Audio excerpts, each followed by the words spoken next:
one. Here we go.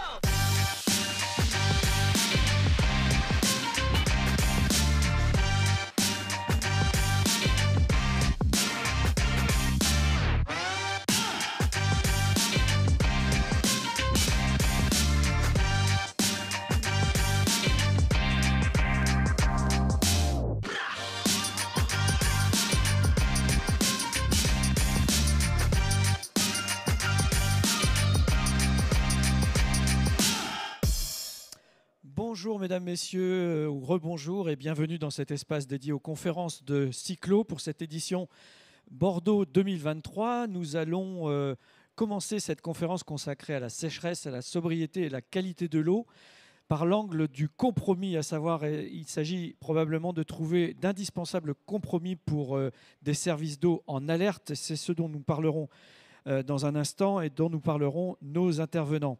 Ces intervenants que je vais vous présenter sans plus tarder, Monsieur Frédéric Blanchet qui est avec nous en visio pour des raisons que vous pouvez imaginer. Bonjour Monsieur Blanchet, nous vous voyons. Est-ce que vous nous entendez ? Oui, aucun problème, j'espère que vous m'entendez. Très bien, nous vous entendons très bien. Tous. Merci. Et alors, Monsieur Blanchet, vous êtes président de la commission eau potable à l'AST, qui a piloté cette table ronde. Nous vous en remercions. J'invite maintenant à me rejoindre sur cette estrade, sur cette scène, Monsieur Patrick Agienbaes, qui est chargé de mission usage et territoire au SMEGREG, Monsieur Stéphane Binet, qui est hydrogéologue chargé d'études eau potable et changement climatique à l'Agence de l'eau à Dour-Garonne, Monsieur Laurent Casonato, qui est directeur général adjoint de O47, et enfin Monsieur Arnaud Lavalette, directeur du territoire atlantique pour Veolia. Merci beaucoup, messieurs, pour votre présence également. Avant de vous passer la parole, quelques éléments en guise d'introduction, si vous le voulez bien, sachant que l'ordonnance relative à l'accès et à la qualité des eaux destinées à la consommation humaine, les EDCH, a été publiée le 23 décembre 2022. Cette ordonnance transpose donc en droit français une directive européenne de décembre 2020. Et ainsi, depuis, le 1er avril 2023, le droit à l'accès à l'eau potable pour tous, en quantité et en qualité, est désormais inscrit dans le cadre législatif français. Or, concours de circonstances, on peut dire qu'il s'agit d'une avancée, car celle-ci coïncide avec une sécheresse hivernale sans précédent et de sévères inquiétudes quant à la disponibilité de l'eau pour l'été à venir, comme nous le savons. Nous en avons déjà largement discuté au cours des différentes tables rondes qui se sont succédées ici même. Et nous voici donc dans une situation suffisamment délicate quant aux nouvelles obligations et à la ressource en eau. À travers un tour d'horizon de vos différents retours d'expérience, vous nous alerterez sur ces situations extrêmes dans lesquelles les services d'eau sont simultanément confrontés à des enjeux de quantité et de qualité. Voici pour le décor dans lequel vous allez bientôt vous exprimer. Et pour commencer, je vais donc vous passer la parole, Monsieur Blanchet, pour continuer à planter ce décor et nous présenter avant toute chose cette commission eau potable de l'AST, l'Association française des professionnels de l'eau et des déchets, cette commission que vous présidez. Je vous laisse nous en dire un petit peu plus en une dizaine de minutes, Monsieur Blanchet. Merci d'avance. Oui, merci. Désolé de ne pas être là parmi vous, mais vous comprenez bien qu'aujourd'hui, c'était un peu compliqué. Rapidement, un mot sur l'AST. Donc, l'AST, c'est une association, je ne présenterai pas, elle est centenaire. Elle est surtout structurée entre des sections régionales, 12 sections régionales en France métropolitaine et des commissions thématiques, dont les principales sont la commission des ressources en eau et des milieux aquatiques, la commission assainissement et la commission eau potable que je préside depuis maintenant 2 ans. Donc, l'AST, c'est aussi une revue scientifique et technique, qui est la revue TSM. Vous avez sans doute retrouvé des exemplaires de TSM au sein de Cyclo. C'est édité par l'AST. Donc, la commission eau potable, on se réunit à peu près une fois tous les 2 mois sous format hybride. C'est l'avantage du numérique aujourd'hui. Et on réunit à peu près 30 à 40 personnes selon les réunions. Donc, 2 gros sujets nous ont animés au cours des 2 dernières années. Le premier sujet, on vient d'en parler, c'était tout le processus de transposition de la directive européenne sur les eaux destinées à la consommation humaine, avec des points d'information réguliers de la part de la Direction générale de la santé sur l'état d'avancement de cette transposition, qui est arrivée à son terme donc fin décembre 2022 avec la publication de l'ordonnance, de décrets et 13 arrêtés. Voilà. Donc, comme ça a été évoqué, cette transposition inscrit dans le corpus législatif et réglementaire français le droit à l'accès à l'eau pour tous en quantité et en qualité. Donc, on a organisé pour information un webinaire de 2 heures le 2 février 2023, qui a été porté par la DGS et qui a réuni plus de 250 participants. La DGS a présenté un tour d'horizon complet des nouveaux textes réglementaires publiés en décembre. Je vous donne le lien que vous retrouverez sur la présentation, qui permet d'accéder à la vidéo du webinaire de ce 2 février 2023. Cette publication des textes a aussi permis de relancer un certain nombre de travaux qui étaient qu'on avait mis de côté dans le groupe, dans la commission eau potable, à savoir un groupe de travail sur la réglementation et le traitement de l'eau potable. Bon, on avait mis de côté tout ce qui était la partie réglementation en attendant la publication des nouveaux textes, ce qui était assez logique. Le groupe est relancé puisqu'il s'est réuni une première fois en mars. Et on avait mis aussi de côté un groupe de travail qui avait produit un guide, je reviendrai dessus après, sur les plans de gestion de la sécurité sanitaire de l'eau, sachant que ces plans de gestion de la sécurité sanitaire de l'eau constituent un des pièces maîtresses du nouveau cadre réglementaire en vigueur depuis le 1er janvier 2023. Voilà, le deuxième sujet sur lequel la Commission a été très impliquée au cours des 2 dernières années, ça a été les métabolites de pesticides, puisque a été mis en place au sein de la commission eau potable un groupe d'échange qui a été actif depuis 2021. Alors, à travers un groupe d'échange, c'est un groupe d'échange qui réunissait à peu près tous les acteurs concernés, à savoir la Direction générale de la santé, l'ANSES, FITEI, c'est-à-dire l'association professionnelle des producteurs de produits phytosanitaires en France, les associations d'élus, FNCCR, Amorce, plus les fédérations professionnelles, AFP2E, et aussi les sections régionales qui avaient été sollicitées pour remonter toutes les difficultés qui se posaient sur le terrain par rapport à la détection de plus en plus fréquente de métabolites de pesticides dans les ressources en eau. Donc ça a donné lieu à plusieurs réunions d'échange avec des allers-retours top-down et bottom-up, comme on dit, avec des retours d'expérience, les difficultés concrètes rencontrées sur le terrain et les réponses réglementaires qui pouvaient être adressées à ces questions. Voilà, se met en place maintenant un groupe de travail dédié sur les pesticides avec des objectifs de travaux et de production de guides. L'objectif de ce groupe, qui se réunira pour la première fois début avril, ce sera de désacraliser la complexité apparente du sujet des métabolites de pesticides, puisque quand on rentre dans le sujet, on est toujours un peu surpris de la difficulté des textes. Voilà, on peut passer à la diapositive suivante. Donc, la commission eau potable, c'est aussi différents groupes de travail qui lui sont rattachés. Chacun de ces groupes a une feuille de route assez précise. L'objectif étant de produire des supports et des guides produits dans le consensus de toute la profession. Donc, je cite ici les groupes de travail qui sont aujourd'hui actifs sur le sujet. Par rapport à ce dont on parle aujourd'hui, j'ai mis en exergue d'une couleur un peu particulière, bleu ciel, ceux qui touchent directement le sujet traité, à savoir un groupe de travail qui planche sur la résilience des services et la gestion de crise, qui est animé par Jean-Paul Coursier et Léopold Vermeulen.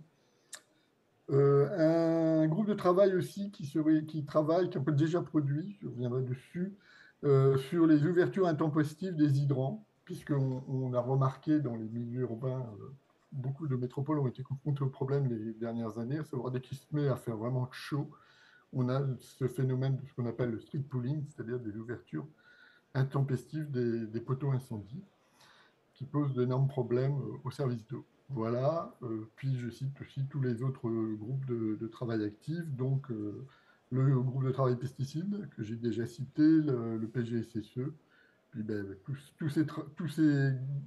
tous ces groupes sont actifs et il ne faut surtout pas hésiter à manifester votre intérêt pour ces groupes et venir contribuer à leur production, qui sont essentiellement sous forme de guides. Alors, les quelques références récentes produites par ces groupes, il y a le guide réglementation et traitement. Donc, la partie traitement a été achevée il y a 2 ans. Le guide est en ligne sur l'ASTE, sur le site de l'ASTE. Je vous ai mis le lien. Et l'aspect réglementation, ce qui est en fait une annexe détachable, est en cours de réécriture puisque du fait du nouveau cadre réglementaire. Le guide PGSSE, donc il est en ligne, il a été finalisé là aussi il y a à peu près 18 mois sous l'égide de la DGS, et donc n'hésitez pas, c'est un point important, il est très bien fait ce guide. Il permet finalement, il est assez modulaire et permet à chaque service de s'approprier de la démarche de gestion préventive des risques sanitaires telle qu'elle va s'appliquer dans les prochaines années en France. Et puis, le guide d'ouverture intempestive a produit un article dans TSM sur le street pooling. Vous avez analysé assez en profondeur le phénomène, tant au niveau sociologique qu'au niveau des solutions techniques pour y remédier. Voilà, et à noter aussi, toujours par rapport au thème qu'on traite aujourd'hui, une démarche, sans doute un groupe de travail qui commence à s'élaborer autour de la question d'évolution de la demande en eau, qui sont vraisemblablement effectifs à partir de fin d'année ou début d'année prochaine. Merci, Monsieur Blanchet. On peut passer peut-être vite fait, oui, je vous en prie. Vite, si j'ai le temps, sur le dernier slide. Donc, quelques repères pour l'ASTE. Le congrès de Nice qui se tiendra du 5 au 8 juin 2023 à Nice, avec une session de clôture qui sera dédiée à l'accès à l'eau et à l'assainissement. Avec pas mal d'adhérence avec les sujets qu'on va aborder cet après-midi. Bon, le constat navrant que l'accès à l'eau est maintenant reconnu, mais dans un contexte de sécheresse hivernale, qui a déjà été évoqué. Alors, le point important, c'est que souvent, quand on parle des sujets de sécheresse, on pense à la quantité. Il ne faut pas oublier qu'il y a des problèmes de qualité en eau potable qui se posent, avec notamment moins il y a d'eau, plus les polluants sont concentrés. C'est une évidence. J'enfonce des portes ouvertes. On est souvent confronté à des problèmes de cyanobactéries sur la ressource en eau, notamment sur les plans d'eau. On a largement un accroissement de l'activité biologique, ce qui pose d'énormes problèmes pour désinfecter l'eau. Enfin, on est obligé d'être plus rigoureux sur la désinfection de l'eau. Voilà, tous ces sujets-là ont été abordés récemment dans un article de la Dépêche du Midi qu'on a découvert en préparant cette table ronde. C'est un article récent qui date de moins de 15 jours. Et enfin, je voulais surtout dire que le sujet de la qualité ne touche pas que l'eau potable, ça touche aussi les milieux aquatiques et l'assainissement. Donc, l'assainissement, on est soumis à des contraintes sur les températures des rejets des systèmes d'assainissement. On sait que quand la température augmente, les nuisances olfactives sont démultipliées. Et puis, on sait aussi qu'au-delà d'une certaine température, dans les milieux aquatiques, peut survenir des problèmes de mortalité piscicole, notamment dès lors qu'on dépasse les 27 degrés. Ça devient très tendu pour la survie des poissons dans les milieux aquatiques. Voilà. Merci beaucoup, Monsieur Blanchet. Vous pourrez intervenir évidemment un peu plus tard, et notamment lors du temps d'échange que je vous proposerai et que je proposerai à nos participants, aux invités qui nous rejoignent dans cet espace conférence, qui pourront donc s'adresser directement à vous ou aux autres intervenants qui suivront. À commencer par Monsieur Patrick Eisenbeis, qui est chargé de mission usage et territoire au SMEGREG, donc syndicat bien connu localement, mais pour ceux qui seraient d'autres territoires, le syndicat mixte d'études et de gestion de la ressource en eau du département de la Gironde. Et Monsieur Eisenbeis, vous nous proposez une présentation de l'étude que vous avez conduite sur la prospective de la demande en eau potable sur votre territoire. Oui, merci beaucoup. Donc effectivement, je vais vous présenter le sujet de la prospective de la demande, en tout cas ce qu'on en fait au niveau du SMEGREG. Et puis aussi, je vais m'axer surtout sur la connaissance des consommations unitaires par usager, par abonné. Tout ça parce que c'est un travail qu'on fait assez régulièrement au niveau du SMEGREG pour essayer d'estimer cette demande en eau à moyen terme ou à plus long terme, à la fois à l'échelle d'usage approfondi, où on a besoin de déterminer régulièrement quels sont les besoins en ressources de substitution à 15 ans en général, dans le but de diminuer les volumes qui sont en unité de gestion déficitaire, comme la nappe Hauts-Seine Centre en Gironde qui est déficitaire et dans laquelle il faut diminuer, malgré l'augmentation du nombre d'habitants, les prélèvements. Il y a aussi dans le cadre d'usage approfondi une obligation pour les documents d'urbanisme d'anticiper les besoins en nouvelles ressources. Tout ça pour assurer ce qu'on appelle la compatibilité avec le SAGE nappe profonde de Gironde. Donc, en tant que document SCOT, PLUI, ces documents d'urbanisme doivent être compatibles avec les documents tels que le SAGE. Et puis aussi, plus localement, au niveau des services, dans le cadre de diagnostic ou bien au niveau lors de schéma directeur, la nécessité de connaître les besoins futurs, moyens et en pointe aussi, parce que c'est aussi le problème de pointe, les besoins futurs, pour déterminer les besoins en ressources et aussi les besoins en infrastructure au niveau des collectivités. Et puis enfin, un point important aussi, c'est pouvoir aussi mieux cibler et définir une politique d'économie d'eau pour mieux agir sur les consommations. C'est en tout cas un des objectifs du SAGE nappe profonde. C'est la priorité, c'est de pouvoir diminuer les prélèvements, les consommations par habitant. Alors à ce titre, la consommation future, le problème c'est comment est-ce qu'on fait pour l'estimer. Est-ce qu'on répartit la consommation domestique, on fait la population future ou actuelle multipliée par une consommation unitaire, puis à côté on prend la consommation d'activité économique, on prend par activité l'évolution de ces activités qu'on multiplie par des ratios qui sont aussi assez aléatoires. Même chose, on pourrait aussi rajouter la consommation des activités collectives, tout ce qui est stade, tout ce qui est école, etc. Et puis connaître cette évolution et les ratios. Le problème, si on prend cette méthode-là, c'est qu'on multiplie un peu les incertitudes. À chaque fois qu'on a une incertitude, on va les multiplier. Donc nous, ce qu'on a proposé de faire plus simplement, c'est de faire un calcul où la consommation future serait la population fois une consommation unitaire qui intègre à la fois la consommation domestique, la consommation économique et la consommation collective. Tout ça pour, on se dit que ça ne sera pas forcément moins précis. Donc ce qu'on a fait, c'est qu'on a fait simplement un calcul de consommation future fois le nombre futur d'habitants fois la consommation unitaire. La partie évolution de la population, j'en parlerai peut-être à la fin, parce qu'il me semble que c'est plutôt un choix qui est à faire et en tout cas à cadrer au niveau politique. Donc là, moi, je vais vous parler simplement de la consommation unitaire. Cette consommation unitaire, nous, on la suit au niveau du SAGE nappe profonde.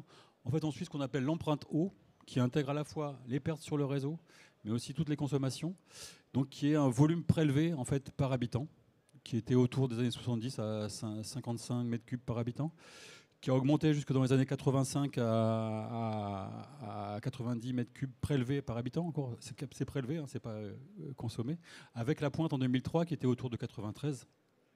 Et on se rend compte que depuis 93, on est sur une baisse jusqu'autour des années 2015. On est arrivé à en dessous de 75 mètres cubes prélevés par habitant, qui est en fait l'objectif qu'on avait fixé dans le cadre du SAGE. Mais on se rend compte aussi qu'en même temps que cette consommation, cette empreinte, elle est depuis quelques années en train d'augmenter. Et c'est pour ça qu'on se pose un peu cette question. Je crois que c'est un constat qui se fait un peu partout dans les services. Et on voulait mieux connaître aussi, mieux comprendre pourquoi il y avait cette augmentation. Est-ce que c'est lié à la pandémie? Est-ce que c'est lié à une façon différente d'utiliser l'eau? Voilà, c'est un peu inquiétant. On a évoqué à l'occasion d'autres tables rondes aussi l'attractivité de la région et des métropoles aquitaines, oui. Qui certainement doit avoir un impact quelconque, j'imagine.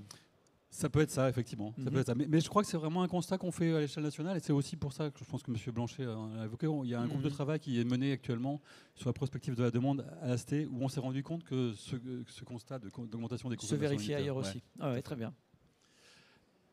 Voilà. Premier constat, important pour les consommations unitaires. Alors, donc, toujours dans le travail qu'on a mené, nous, les hypothèses qu'on a faites sont assez simples.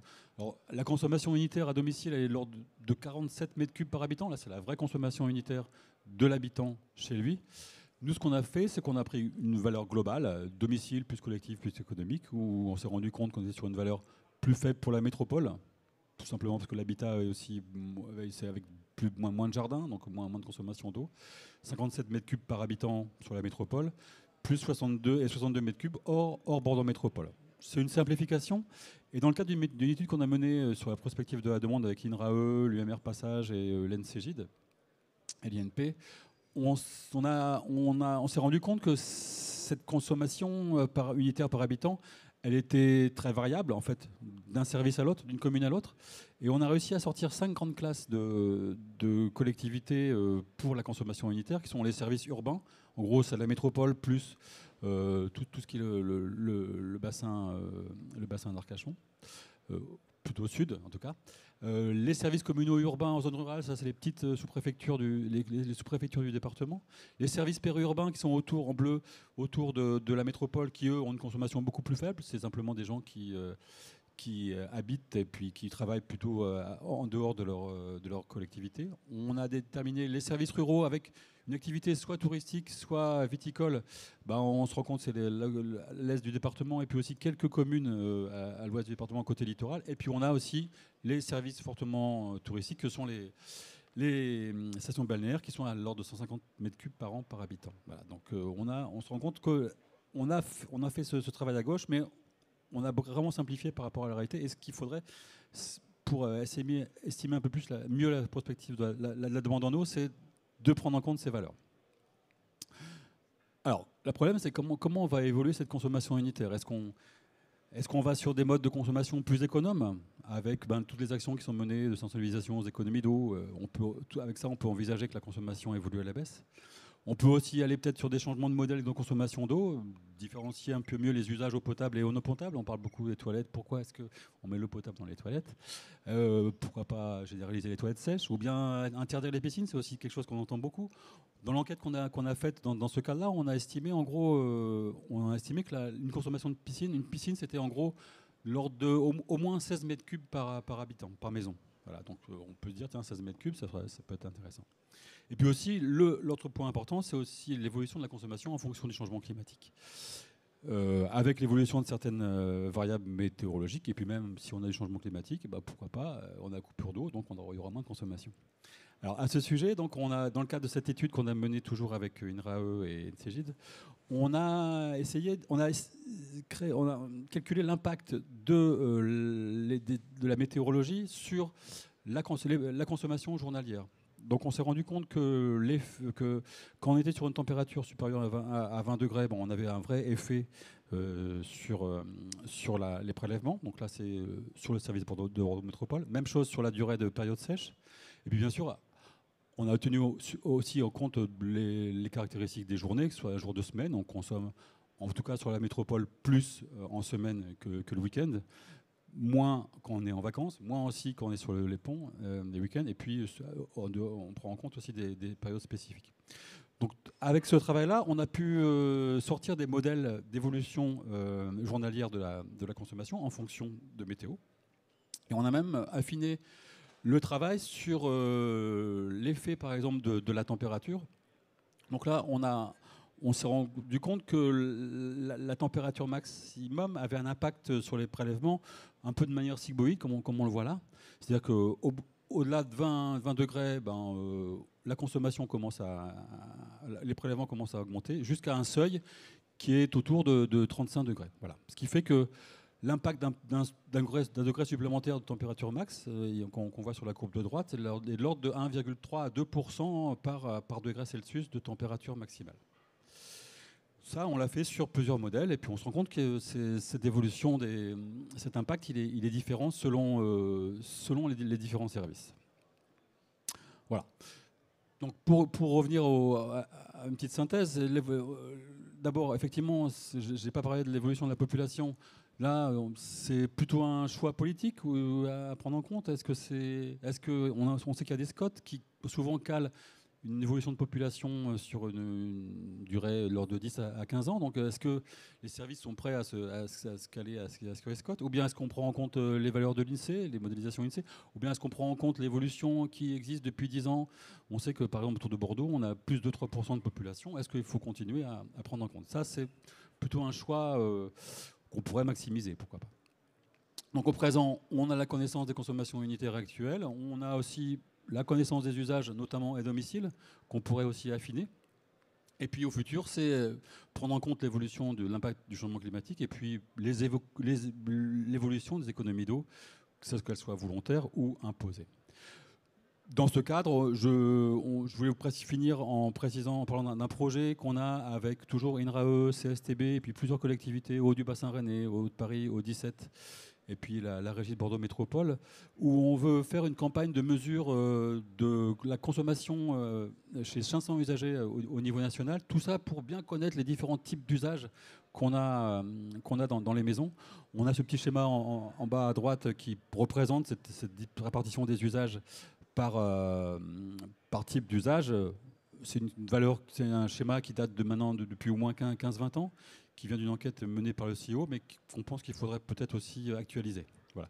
Donc dans ce cadre, on a ce travail, ce projet 2023-2026 qui devrait nous permettre de mieux connaître ces différents usages et puis aussi d'avoir une action plus précis et plus différenciée, notamment sur les économies d'eau. Voilà. Merci beaucoup, Monsieur Eisenbeis, pour cette synthèse et cette présentation qui va être suivie par celle de Monsieur Stéphane Binet, hydrogéologue chargé d'études eau potable et changement climatique à l'Agence de l'eau à Dourg-Garonne, qui va nous présenter des guides et études de l'agence sur ces mêmes sujets. Je vous laisse nous en faire la synthèse également, comme je suis tout à fait conscient, comme pour M. Eisenbeis, que nous avons proposé des temps très contraints pour faire ce genre de synthèse par rapport à ce que vous en savez, mais cela nous permettra d'échanger ultérieurement avec le public des participants qui aura peut-être des questions à vous poser ou des contributions à apporter à notre débat. Merci. Donc, bonjour à tous. Donc, je vais vous présenter un peu comment on peut, à l'échelle du bassin à Dourg-Garonne, discuter de zones à enjeu pour l'alimentation en eau potable du futur face aux changements globaux. Donc, en gros, c'est d'essayer d'identifier des secteurs qui seront plus à risque que d'autres pour essayer de réduire cette vulnérabilité. Alors, la question globale, c'est quelle alimentation en eau potable pour demain? C'est la question qu'on se pose tous. Alors, pour essayer d'approcher un peu plus cette question, on s'est donné un horizon 2050, donc c'est en lien avec les modèles de l'OFB pour la ressource, donc les eaux de surface, explore, les eaux souterraines. Et puis on s'est donné deux échelles de travail, une échelle globale, à l'échelle du bassin versant, et puis une échelle locale. Le principe de ces études, vous les connaissez, c'est de réaliser des bilans besoins ressources. Donc les besoins, on vient d'en parler beaucoup là. Quelle va être l'évolution de la demande? L'INSEE nous dit, alors, vous n'avez pas osé le dire, mais que pour le bassin versant à Dourg-Garonne, ça fait 1,2 million d'habitants en plus à l'horizon 2050. Ça fait 20%. Et puis, dans le même temps, donc, les modèles de la ressource nous disent qu'on a moins 10 à moins 40% de débit des rivières. C'est un peu la même chose, en plus incertain, mais pour les eaux souterraines. Et du coup, la question, c'est quel bilan pour chacune des collectivités? Donc, dans chacune des collectivités, on peut estimer une vulnérabilité en mettant une note. J'ai une augmentation des besoins, une baisse des ressources. Et puis, si mon bilan est bon, donc c'est la réponse oui, je serai un peu moins vulnérable parce qu'en quantité, je vais avoir assez d'eau. Mais il se pose encore une question majeure qui est la question de la qualité de l'eau. Est-ce que ma ressource restera de bonne qualité à l'horizon 2050 ou est-ce qu'elle va se dégrader? Je vous rappelle au passage que même si on parle beaucoup de quantité ici parce que c'est le sujet de la sécheresse, la qualité de l'eau sur l'eau potable, ça reste l'enjeu majeur sur le bassin. Et il nous faut arrêter la dégradation de la qualité pour sécuriser nos ressources sur le long terme. Et puis si jamais non, je sens que mon bilan besoin de ressources va être déficitaire, dans ces cas-là, il faut se poser des questions supplémentaires. C'est est-ce que j'ai une solution de substitution à proximité? Alors si j'en ai une, je serai un peu moins vulnérable que si j'en ai pas. Et est-ce que je peux m'interconnecter avec le voisin? Et bien sûr tout ça avec la question du coût. Combien ça va nous coûter de faire ces travaux? Alors pour discuter de cette projection aux années 2050, il faut d'abord commencer par faire un état des lieux sur les ressources en eau aujourd'hui sur le bassin versant à Dourg-Garonne. C'est 1410 unités de gestion qui desservent 7,9 millions d'habitants. Et 70% de ces habitants sont desservis par des unités de gestion qui desservent moins de 500 habitants. Donc en gros, l'eau potable, c'est toujours une question très locale. Il n'y a pas de très grandes structures, peut-être à l'exception de Bordeaux et de Toulouse, il y a beaucoup de petites structures. 93% des ouvrages qui captent ces eaux potables, c'est les petits points verts sur ma carte, là qu'on ne voit pas très bien, mais ce sont des eaux souterraines. Et ça alimente 67% du volume. Et pour vous donner un ordre de grandeur, en 2020, on a prélevé 745 millions de mètres cubes sur l'ensemble de ces captages. Alors ces captages, si on veut discuter de leur vulnérabilité au changement climatique, on peut déjà s'intéresser à leur vulnérabilité à la sécheresse et faire un retour d'expérience sur ce qui s'est passé cet été. La carte que vous avez présentée ici vous montre chaque point est une collectivité qui a eu des problèmes lors de la sécheresse cet été. La sécheresse de cet été, pour vous rappeler, c'est sur les 70 stations qui mesurent des débits officiellement sur le bassin, il y en a 30 qui ont dépassé leur débit critique. Et puis Météo France nous dit qu'on a eu plus de degrés par rapport à la normale, ce qui nous amène au scénario moyen de 2050. Donc en gros, ça sera une année moyenne en 2050. Et face à ce constat, on a 368 communes qui ont eu des tensions, 75 communes qui ont eu des ruptures d'alimentation en eau potable, c'est les points rouges sur la carte. Et donc, ça valide bien, s'il en était encore besoin, qu'il faut qu'on travaille sur cette vulnérabilité de l'eau potable. Alors même si l'eau potable est prioritaire dans les prélèvements, il n'empêche qu'elle est vulnérable aux questions du changement climatique. Alors maintenant, je vais faire un petit peu un retour rapide sur les différentes questions que je vous ai présentées en introduction. Alors cette diapositive ressemble étrangement à une diapositive qu'on vient de voir. Simplement, c'est des calculs qui sont faits à l'échelle de tout le bassin. Et qui partagent les constats de Bordeaux. C'est-à-dire qu'on a eu ma courbe verte, c'est la courbe de la consommation, le volume prélevé pardon. La courbe noire, la population sur le bassin versant. Et les points bleus, c'est la consommation le prélèvement par habitant. Et donc on retrouve, je vais parvenir ici, la même augmentation jusqu'à 2003, une prise de conscience en 2003. Une diminution qui était liée à des économies majeures, je pense, entre 2003 et 2014. Et puis de 2014, ça stabilise. À la différence de la courbe de tout à l'heure, mon point de stabilisation, il est à 94 mètres cubes, ce qui est beaucoup plus haut que les Bordelais. Et en fait, quand on regarde un petit peu dans la dispersion, donc dans les prélèvements par habitant, quand on va dans les petites villes de montagne, on a des chiffres qui peuvent atteindre des fois 150, 160 mètres cubes par an par habitant parce qu'il faut y ajouter l'agriculture et les prélèvements liés à l'abreuvement des bêtes. Donc moi j'ai osé faire le petit calcul de la multiplication. Ça fait 80 millions de mètres cubes pour 2050, soit en fonction des hypothèses variable sur les économies, plus 6 à plus 25% de consommation. Alors 80 ou 800 parce que là on a un problème 800, pardon, c'est 800, d'accord. Parce que c'est 745 aujourd'hui et 800 en 2050. Donc une augmentation des besoins et mes ressources. Alors les ressources actuelles, est-ce qu'elles seront suffisantes? Alors pour ça, on a essayé de réaliser une carte qui est encore en cours de construction, mais qui évalue les pertes possibles de production pour chacune des paires PDE en pondérant ma collectivité, elle prend 60% de sa ressource dans les eaux souterraines, mais elle a aussi une prise en surface de 40%. On sait que les eaux de surface vont évoluer de telle façon, parce qu'on connaît les modèles climatiques et les modélisations hydrologiques par masse d'eau. Et puis, de la même façon, pour les eaux souterraines, on a des idées sur comment vont évoluer les eaux souterraines. Donc, on pondère une évolution du changement et on arrive à un pourcentage de changement de la quantité d'eau disponible pour la ressource entre 0 et une trentaine de %. Avec, vous voyez ici sur cette carte, en fait, c'est toujours les têtes de bassin versant qui semblent les plus vulnérables à la sécheresse à venir et au changement climatique. Alors, si mon bilan est négatif, qu'est-ce que je fais? Alors, est-ce que j'ai une ressource de substitution? Alors, pour ça, le SAGE actuel donne une carte qui s'appelle la carte des zones de sauvegarde, qui sont des aquifères qu'on considère comme étant donc des eaux souterraines avec une ressource potentielle intéressante. Donc si vous avez la chance d'être à proximité d'une de ces ressources d'eau potentielles, vous pourrez espérer aller chercher une ressource de substitution.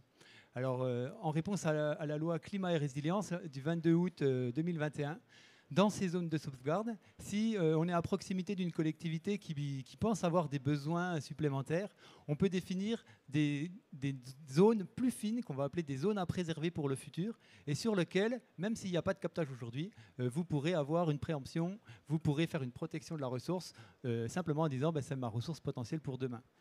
Et donc, on invite les collectivités à faire cette réflexion de retrouver, ou de trouver, d'identifier les ressources qu'elles pourraient avoir à protéger pour demain. Et puis, comme on le disait précédemment, même si j'ai quand même de l'eau en quantité, est-ce que j'aurai toujours de l'eau en qualité suffisante? Alors, rien que pour le constat actuel, 35% du bassin versant, donc des masses d'eau souterraines du bassin versant, est dégradé aujourd'hui par des pollutions diffuses, Alors, ça ne veut pas dire qu'on ne peut pas les utiliser pour l'eau potable. Hein. Il y a des techniques, on peut diluer, on peut traiter, ou on peut chercher des zones à l'intérieur de ces masses d'eau qui sont encore préservées. Et puis surtout, c'est ce que je vous disais précédemment, on peut travailler à la reconquête, travailler à protéger nos aires d'alimentation de captage pour préserver cette ressource. N'oubliez pas, on en a aussi parlé la concentration. Voilà. Oui, la concentration. Ouais. Mm-hmm. Donc n'oubliez pas, c'est ce que je disais, on en a aussi parlé dans la première présentation. Oui, tout à fait. Cet été, on a vu, donc c'est l'article de la Dépêche là, sur la Garonne, des problèmes liés à la concentration en eau, c'est-à-dire les rejets qui deviennent trop concentrés par rapport au début de la rivière et qui ont posé pas mal de problèmes de traitement d'eau pour la production d'eau potable de la ville de Toulouse. Et ça, on ne sait pas encore trop bien le prévoir ou l'identifier. Alors tout ça, c'est très à l'échelle du bassin, c'est vu d'ensemble pour avoir des zones qui auraient plus ou moins de problèmes. À l'agence de l'eau, on invite aussi donc, les collectivités à réfléchir localement en lançant des études qu'on appelle des études besoins et ressources, mais qui intègrent une vision prospective pour l'eau potable. Et donc, on a rédigé un guide en début d'année dernière qui peut aider à la réalisation de ces études. Alors, le guide, il est téléchargeable sur le site de l'agence. L'idée de ce guide, c'est de reprendre la démarche que je viens de vous présenter ici à l'échelle du bassin, mais pour la décliner localement, pour se poser la question localement de la quantité d'eau potable que vous aurez à des échéances assez longues. Il donne des clés pour réaliser ces bilans en besoins ressources avec les différentes bases de données possibles pour faire une projection future intégrant le changement climatique. Et puis, il alerte surtout sur l'échelle de travail. Alors, il ne faut pas que ce soit une collectivité qui fasse son étude besoins ressources parce qu'on voit clairement qu'on va avoir des besoins de solidarité. Il faut, pour pouvoir trouver des solutions, réfléchir sur des espaces territoriaux qui sont quand même plus gros qu'un distributeur d'eau potable pour qu'il puisse y avoir des gens qui ont des problèmes, mais aussi des gens qui ont une solution à côté et puis qu'on puisse construire ensemble une solution collective. L'objectif de tout ce travail, bien sûr, c'est de sécuriser l'eau potable pour demain et puis d'aller jusqu'à ce que je vous disais précédemment, donc délimiter des zones qui nous pourraient nous intéresser, qu'on veut préserver pour le futur. Donc pour conclure, on travaille ici à analyser la vulnérabilité des collectivités face aux changements globaux. Donc c'est des études prospectives entre besoins et ressources réalisées à plusieurs échelles. L'objectif, c'est que ce soit des outils pour nous pour estimer combien ça va coûter de s'adapter et quels sont les travaux nécessaires qu'il va falloir mettre en place. Donc ça, c'est typiquement les prévisions de l'agence de l'eau. On doit savoir orienter nos aides, comment s'organiser. Donc l'idée, c'est d'orienter les aides en priorité vers des zones qui auraient plus d'enjeux ou vers des actions qui pourraient être plus pertinentes. Et il ne faut pas oublier que si on va chercher des ressources de substitution, ça va avoir un impact sur les autres prélèvements. Et donc les choix de sécurisation de l'eau potable, ils vont impacter le respect des débits d'objectifs d'étiage sur une rivière ou le bon état quantitatif des cours d'eau. Et donc on se doit de peser le pour et le contre entre les quantités d'eau qu'on va prélever pour l'eau potable et puis les impacts que ça va donner. L'objectif de tout ce travail, c'est d'inciter et de discuter sur la prise de conscience que même l'eau potable, qui pendant longtemps peut-être on pensait allait être préservée parce que c'est la ressource prioritaire, est vraiment problématique face aux enjeux du changement climatique. Je vous remercie. Merci à vous, Monsieur Binet. Juste une petite question à ce stade, justement, pour revenir sur ces fameuses zones à préserver pour le futur. Qu'est-ce qu'on entend par là en matière de préservation? Est-ce que c'est une sanctuarisation? On n'y touche plus pendant un certain temps ou on les exploite différemment? Alors non, ce n'est pas une sanctuarisation. Dans la loi, elles ont le même statut que les aires d'alimentation de captage. C'est-à-dire c'est des zones sur lesquelles on peut avoir des actions. Alors même déjà, les gens vous diront que sur les aires d'alimentation de captage, on n'a pas assez d'outils pour pouvoir protéger la ressource.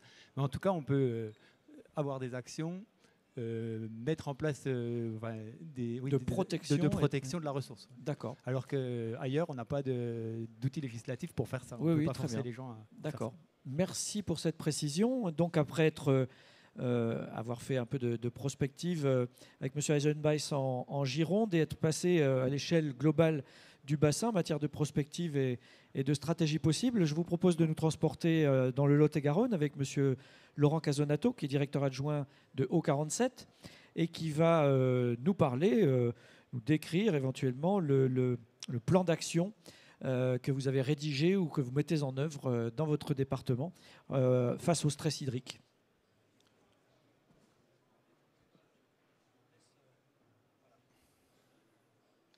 Donc effectivement, je vais vous parler du plan d'action. Alors c'est relatif notamment à la gestion de la problématique CVM, donc le relargage des chlorures de vinyle monomères dans les réseaux d'eau potable.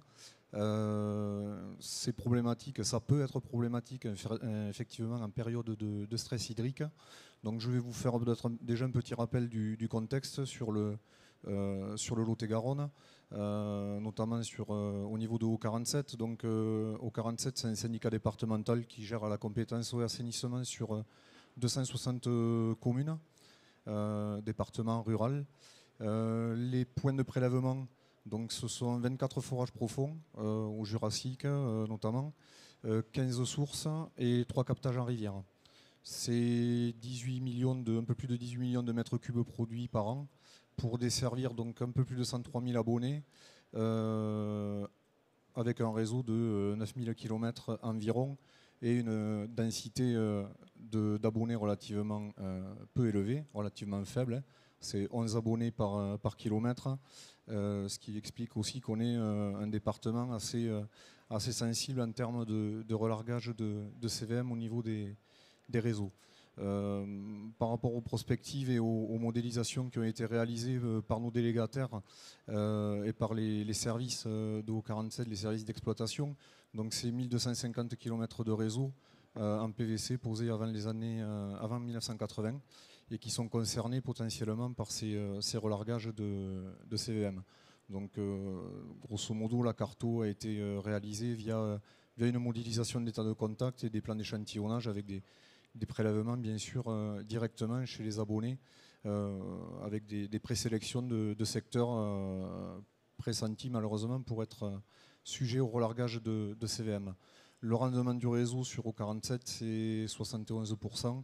Et sur l'ensemble du territoire, un ILP de 1,86 m3 par jour et par kilomètre. Pardon. Donc la problématique CVM, je fais peut-être un petit pareil rappel dessus. Le linéaire, donc le CVM, c'est un relargage donc, de gaz et de composés chimiques donc, qui était utilisé, on va dire, dans le cadre du process de fabrication des PVC. Et on a cette problématique donc notamment sur les réseaux d'un linéaire relativement élevé, important, et du faible nombre d'abonnés desservis par ces réseaux, donc ce qui engendre des temps de contact importants et donc des relargages de chlorure de vinyle monomère. On a des mesures jusqu'à 6 microgrammes par litre pour une limite de qualité qui est fixée, la limite de qualité donc réglementaire à 0,5 microgrammes par litre. Donc depuis 2014, alors ça c'est des données qui varient, mais depuis 2014 c'est 220 points donc, qui sont suivis sur le département par les services de l'ARS au début et par les services des exploitants et donc en régie, en DSP donc, sur l'ensemble du territoire de O47. C'est 114 purges automatiques qui sont mises en place et c'est 180 000 m3 par an d'eau potable purgée, donc grosso modo 0,01% du volume produit. Ça peut paraître insignifiant comme ça au niveau du volume produit. 180 000 m3 par an sur le Lot-et-Garonne, c'est une production d'un forage annuellement, donc avec les abonnés qu'il peut y avoir derrière. L'inconvénient, c'est là qu'on arrive un peu sur on va dire l'opposition entre le besoin de préserver la ressource et la nécessité bien sûr de maintenir une eau de qualité. Un des seuls moyens, on va dire à court terme, qu'on a à disposition, c'est malheureusement de simuler des consommations d'eau sur le réseau via donc la pose de purge automatique qui permettent donc de simuler de la consommation sur le réseau et éventuellement de permettre l'abaissement du taux de CVM pour retrouver un niveau réglementaire et éviter de placer des abonnés en restriction.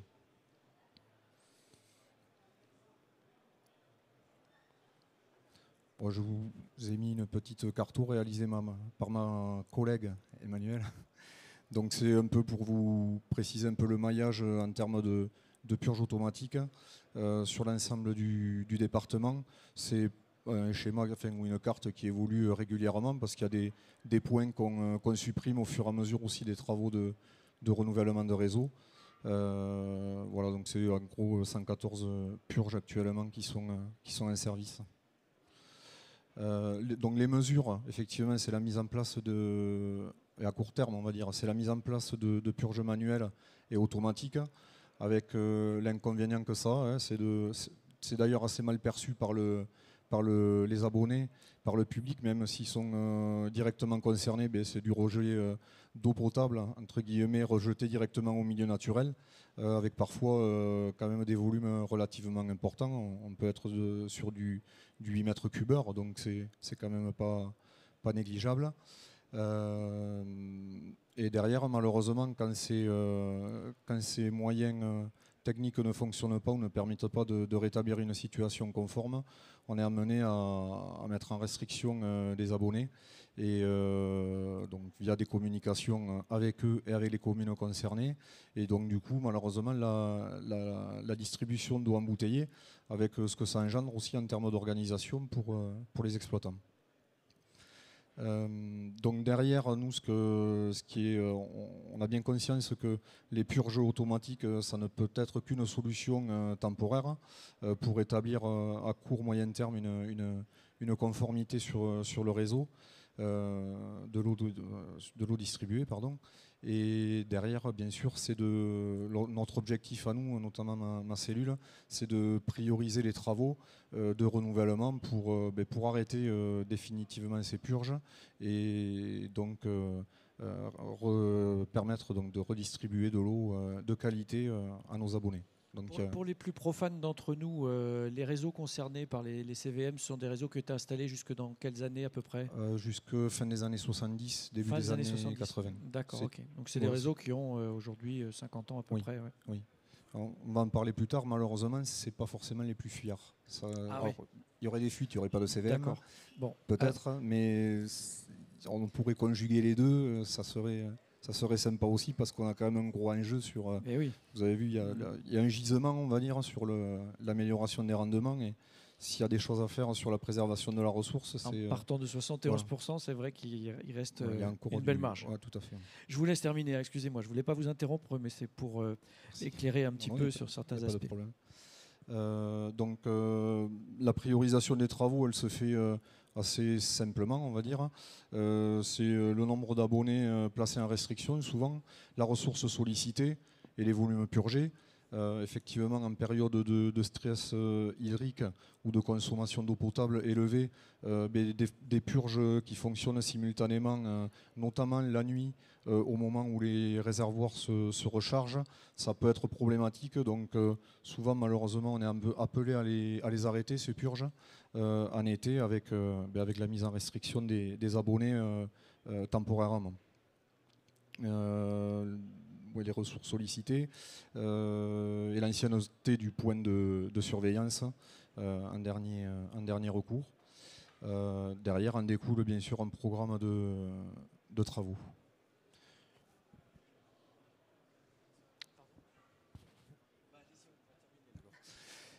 Au niveau des investissements, donc, les 114 purges au niveau de O47, donc c'est 340 000 € qui ont été investis sur les purges automatiques, ça tourne.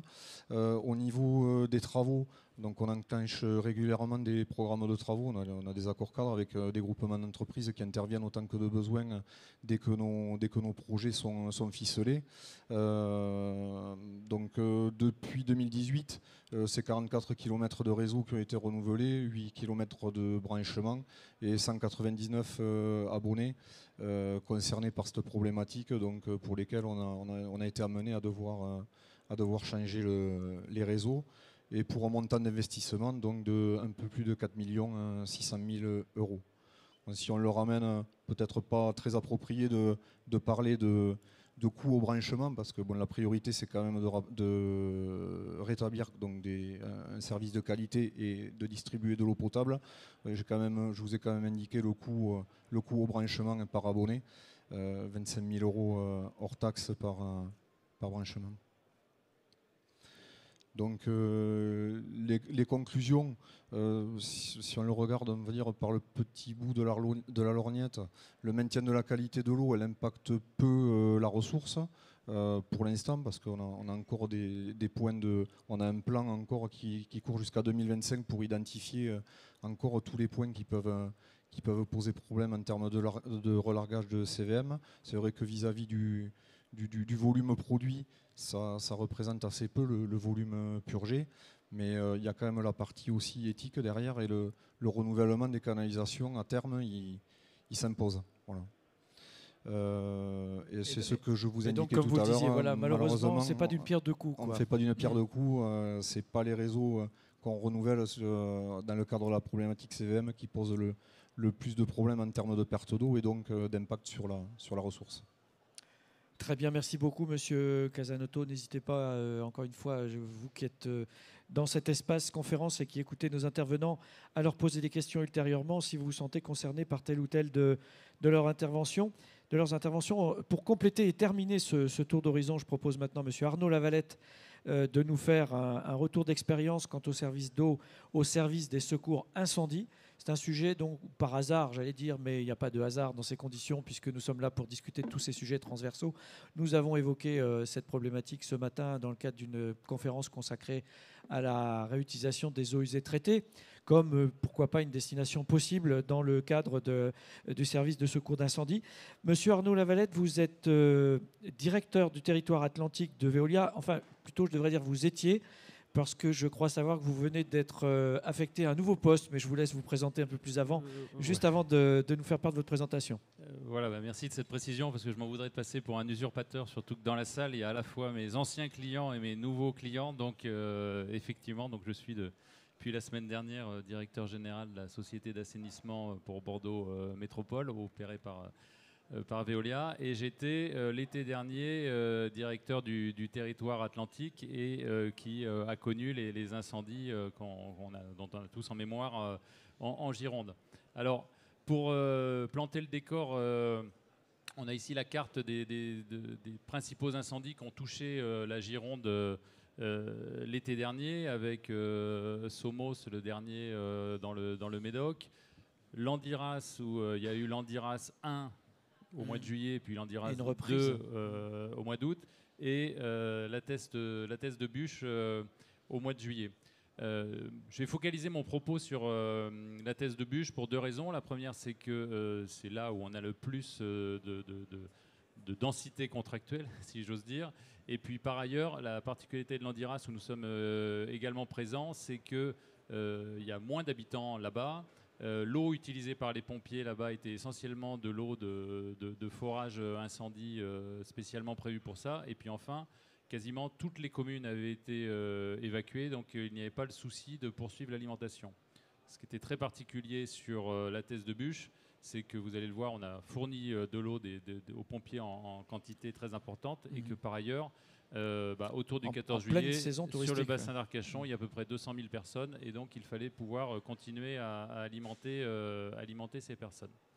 Donc, pour donner un peu une idée de la consommation en eau, ce que vous voyez sur ce graphe, c'est toute l'eau qui a été utilisée sur le bassin d'Arcachon au service de l'incendie, et on vient de parler de purge, là aussi de purge au moment de la remise en service des réseaux.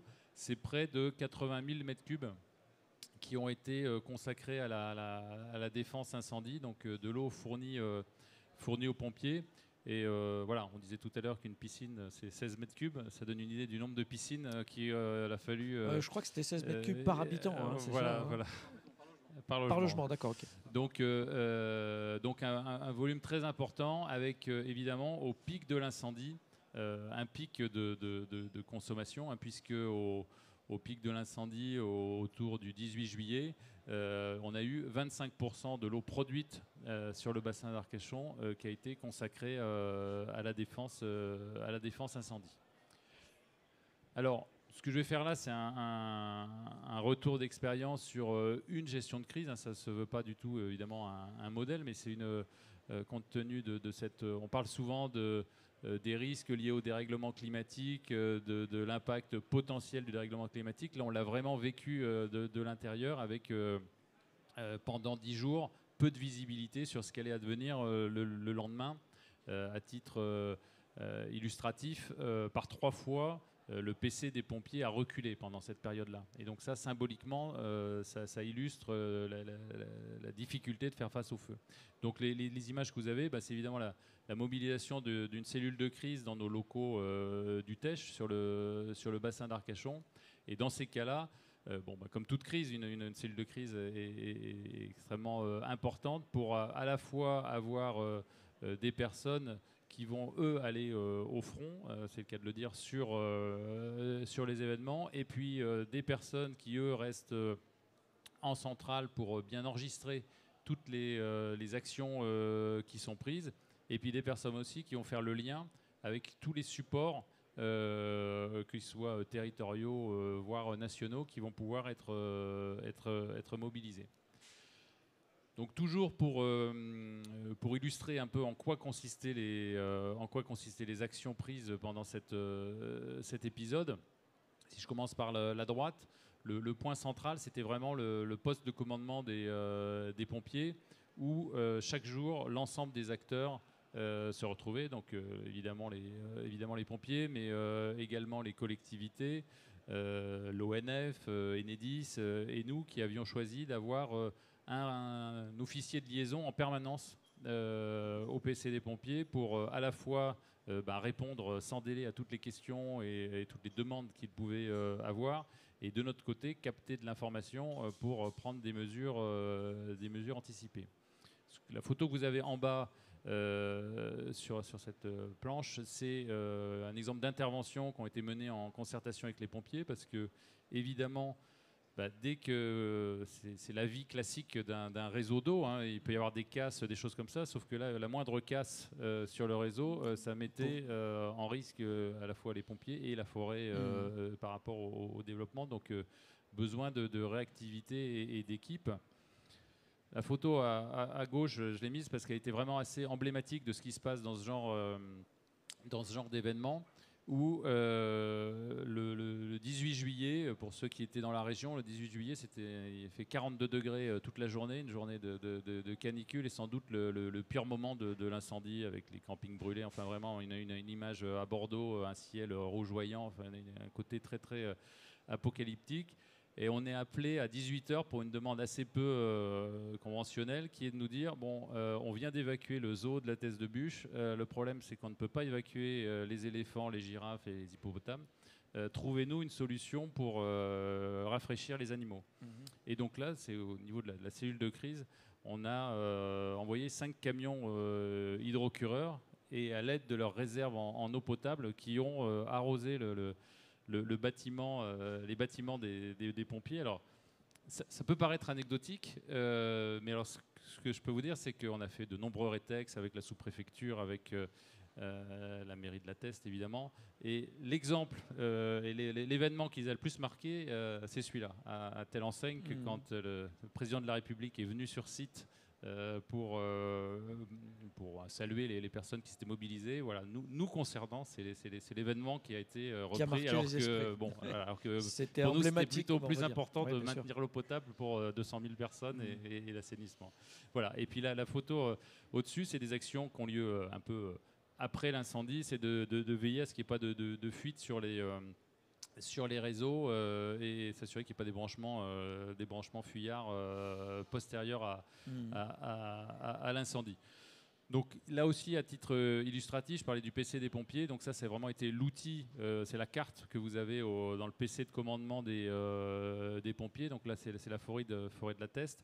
Et les petits triangles rouges dans des zones, c'est toutes les zones qui sont à protéger, et j'y reviendrai.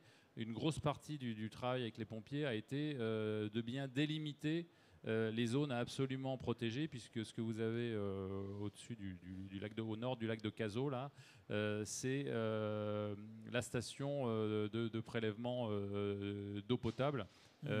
Qui au début de l'incendie n'était pas menacée, mais qui progressivement s'est retrouvée menacée, que les pompiers ont fait un boulot vraiment admirable pour la protéger. Et puis les petits triangles rouges qui vont du lac de Cazaux vers l'océan Atlantique, là c'est le collecteur d'eau usée qui collecte les eaux de l'ensemble du pourtour du bassin d'Arcachon, et qui aurait posé de gros problèmes environnementaux s'il avait été atteint. Donc qui là aussi ont fait l'objet d'une surveillance particulière des pompiers.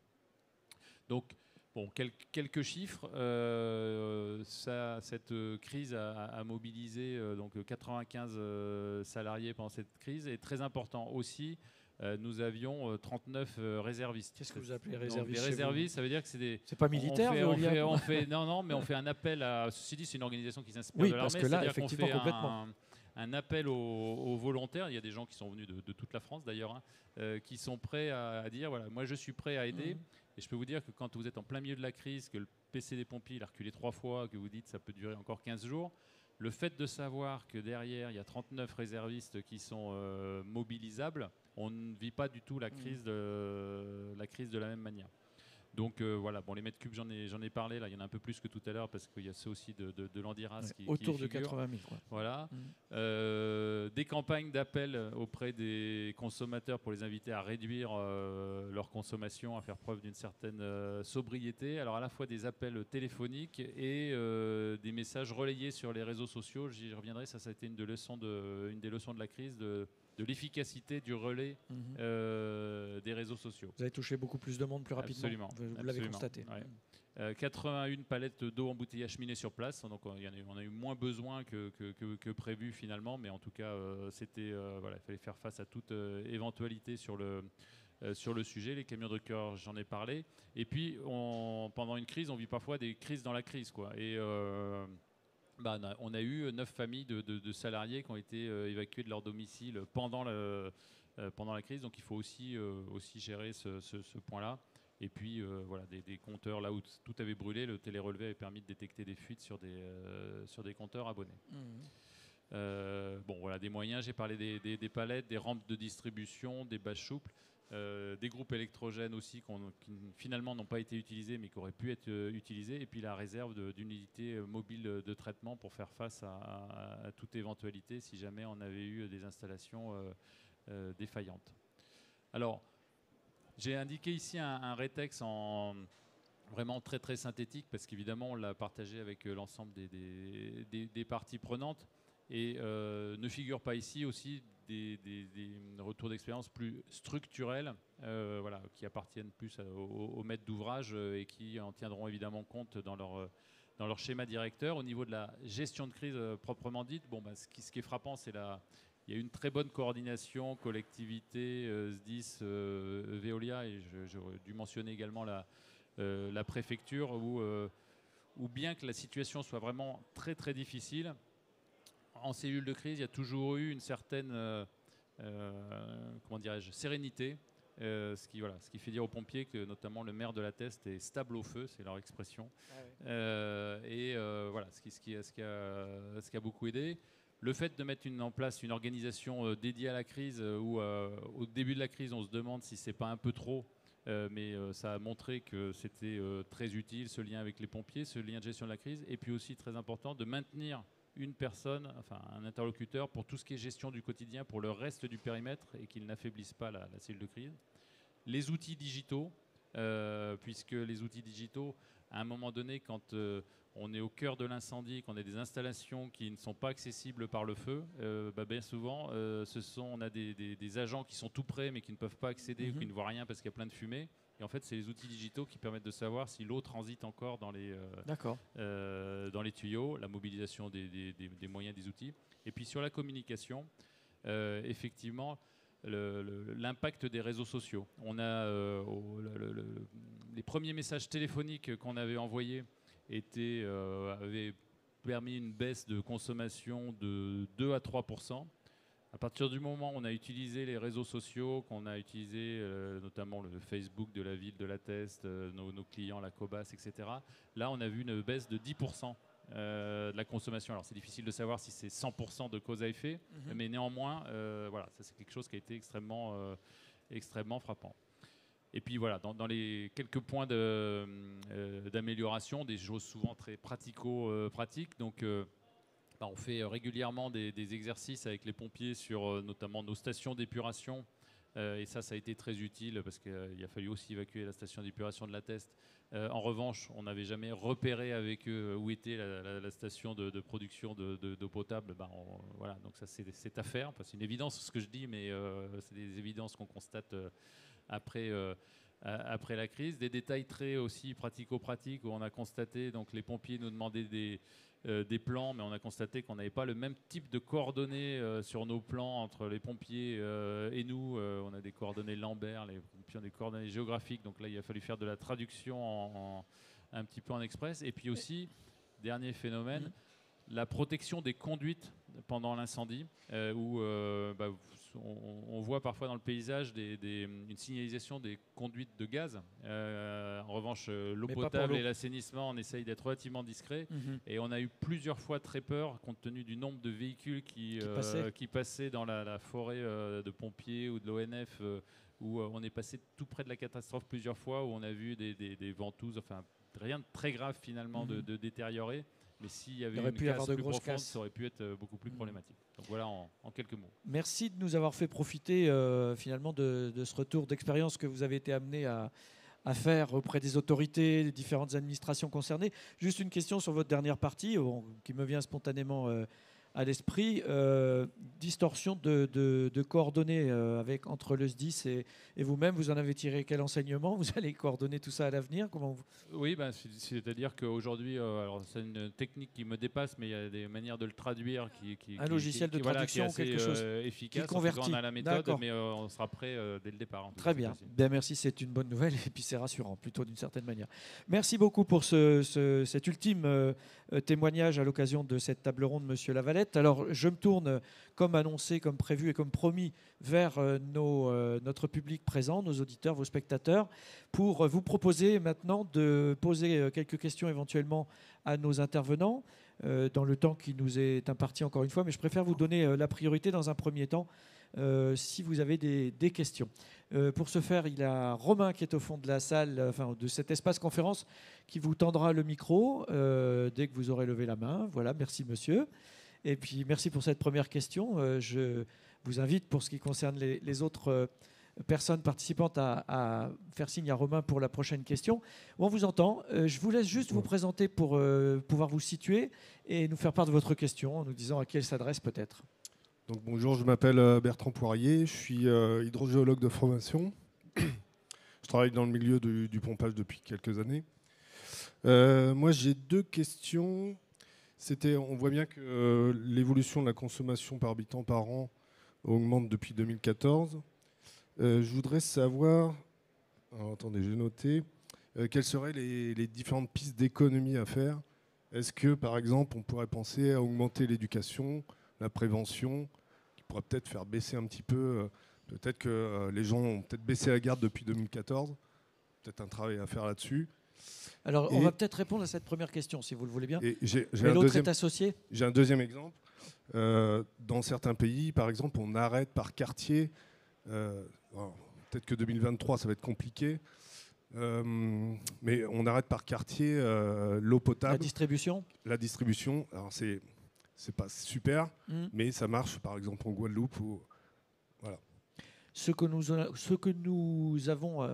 l'on nous avait annoncé en matière d'énergie pour cet hiver, par exemple, à savoir des restrictions partielles et temporaires, du même genre, quartier par quartier. Voilà. Alors, je ne sais pas qui veut répondre à cette question. Je vous en prie, M. Eisenbass, est-ce qu'il y a déjà des scénarios de cette nature qui ont été imaginés?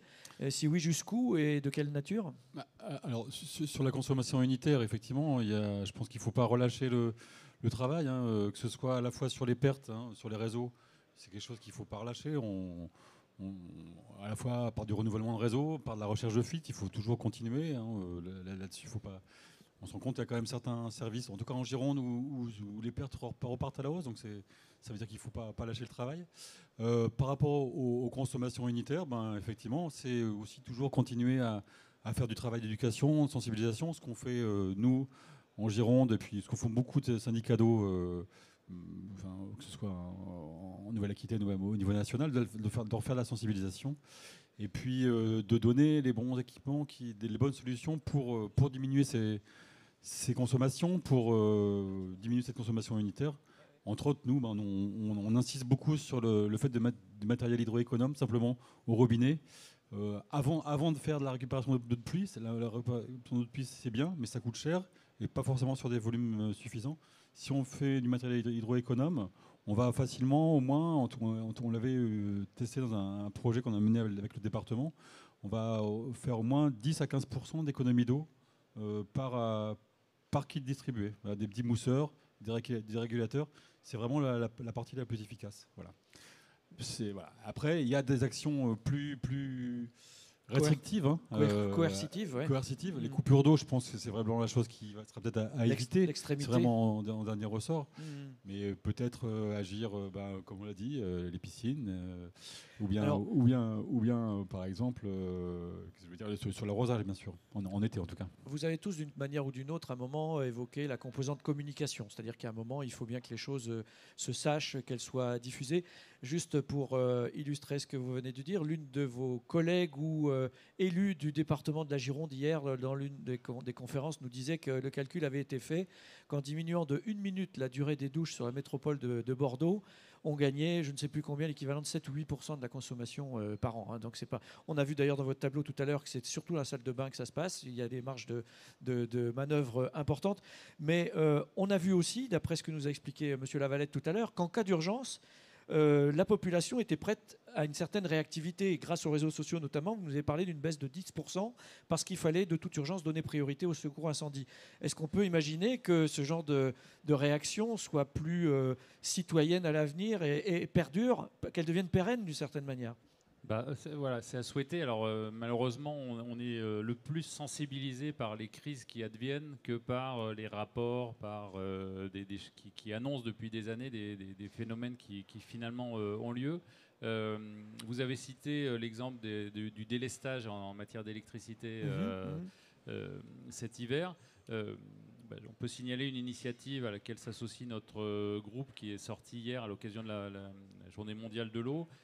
Qui est éco-d'eau, donc un peu à la manière de EcoWatt. Voilà, et le but de cette démarche-là, c'est de s'engager sur une consommation sobre, responsable en matière d'eau, avec un outil qui, de mémoire, doit sortir au mois de juin. Mais à titre personnel, je suis bien convaincu que plus il y aura des initiatives qui viendront des citoyens et puis de la manière dont on accepte de changer nos propres modes de vie et nos usages, plus on aura de Est-ce que ça peut avoir comme impact sur votre propre modèle économique aussi en tant que distributeur ? Absolument. Alors ça, c'est une vraie question parce qu'aujourd'hui, un distributeur d'eau, c'est essentiellement les mètres cubes qui font sa rémunération. Donc vous devez l'intégrer dans votre réflexion. De plus en plus d'expérimentation avec des incitations au rendement de réseau, etc. Mais c'est vraiment balbutiant. Et effectivement, nous, ça vous permet d'engager les réflexions pour évoluer ce modèle dans ce sens. Merci, monsieur. Je vous laisse pour une autre question et ensuite il y aura une autre personne qui a levé la main. Oui, je vous remercie. J'ai une autre question concernant les incendies. C'est sur l'utilisation de la nappe plio-quaternaire pour arrêter les incendies, si on pouvait vraiment les arrêter à la vitesse où ils allaient. Je sais qu'il y a des points de captage qui sont un peu disséminés partout. Est-ce que déjà c'est suffisant ? Est-ce que le maillage est suffisamment conséquent ? Et est-ce qu'on ne pourrait pas augmenter peut-être le nombre de captages, soit pas forcément des forages et d'autres techniques éventuellement pour en discuter après. Donc voilà, peut-être utiliser un peu plus cette ressource qui est quand même pas très loin du sol et facilement captable. Juste pour notre gouverne, parce que ça fait beaucoup de questions, hein, monsieur. Je vais vous proposer d'y aller pas à pas. Pour notre gouverne, quand vous dites qu'il y a des méthodes alternatives au forage, c'est quoi ? Vous faites allusion à quoi ? Par exemple, il y a des pointes filtrantes qui peuvent être réalisées de manière assez facile dans le sable et capter à très faible profondeur. Faible profondeur, d'accord. Et avoir suffisamment de débit, par exemple, pour remplir des camions de pompiers lorsqu'il y a des lacs qui sont loin ou les captages sont trop loin du feu, quoi. On peut gagner un peu de temps, oui. Oui, alors les questions que vous posez elles déclenchent des passions hein, sur le bassin d'Arcachon. Ce qu'on peut dire, c'est que c'est pas complètement normal qu'on utilise autant d'eau potable pour arrêter un incendie. Les premiers à le dire, ce sont les pompiers. Je pense que là, il y a un enjeu aussi. Encore une fois, je ne suis pas spécialisé en matière de défense incendie ou des forages qui existent déjà dans la forêt de la Teste n'avaient pas nécessairement été entretenus comme ils l'auraient dû l'être et auraient permis de se substituer. Donc, alors, évidemment, personne n'est ravi qu'il y ait eu lieu cette catastrophe.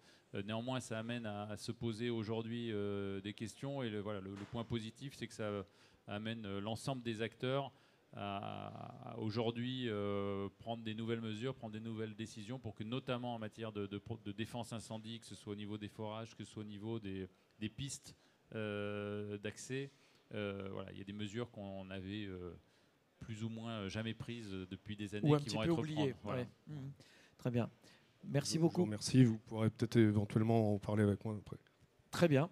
Merci monsieur. Y a-t-il d'autres questions? Une main s'était levée. J'essaie d'anticiper par rapport à d'autres questions éventuelles. Madame, merci. Oui, vous aviez dit donc un des principaux enjeux, c'était la qualité de l'eau.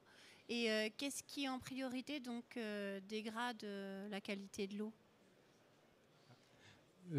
Sur le bassin versant, on a 35% des masses d'eau qui sont dégradées. En gros, les plus grosses dégradations, c'est les nitrates et les pesticides. Hein. D'origine agricole, hein, essentiellement. Du coup, essentiellement d'origine agricole. Ouais. Donc c'est l'activité agricole qui dégrade la qualité de l'eau. Ça doit dépendre des régions, en fait, surtout, non? Ah oui, bien sûr. Ça, c'est une analyse à faire région par région. Mais disons que pour Adour-Garonne, on est à 35% des masses d'eau qui sont dégradées. Ouais. 35, ok. Et merci. Puis, je pense que dans les endroits qui sont plus vignerons ou dans le sud de la France, ces chiffres peuvent monter beaucoup plus haut. Est-ce que le phénomène de concentration, tout à l'heure, où par absence de dilution, par défaut, on se retrouve avec des concentrations dans les eaux superficielles, est-ce que c'est le cas aussi pour les nappes et les nappes profondes en particulier? Alors, est-ce que les métabolites, par exemple, qu'on va retrouver, est-ce qu'ils ont tendance à se concentrer ou pas? Je ne sais pas, je pose la question de non-experts. Hein. Les nappes profondes, elles ont des temps de transfert qui sont vraiment une échelle au-dessus de ça. Oui, alors on est dans effectivement une échelle de temps qui n'a rien à voir, bien sûr. Donc il n'y aura pas, j'ai du mal à imaginer un effet de concentration. Et puis dans les eaux souterraines de proche surface, en tout cas, j'ai pas connaissance d'observations qui ont eu lieu, parce qu'en fait les observations qu'on a fait sur la Garonne cet été, c'était un peu théoriquement on se doutait que ça pouvait arriver, mais en fait personne ne l'avait jamais vraiment observé.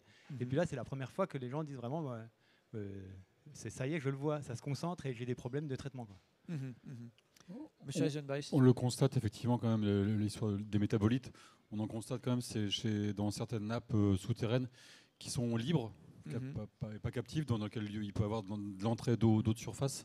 Donc notamment au sud de Bordeaux, sur la nappe oligocène, où on retrouve quelques métabolites type métaux. Comme on le constate en d'autres bassins, en nappe de Beauce par exemple, où on a effectivement aujourd'hui des indicateurs. Mais encore une fois, on est quand même très privilégié en Gironde, mais on le constate.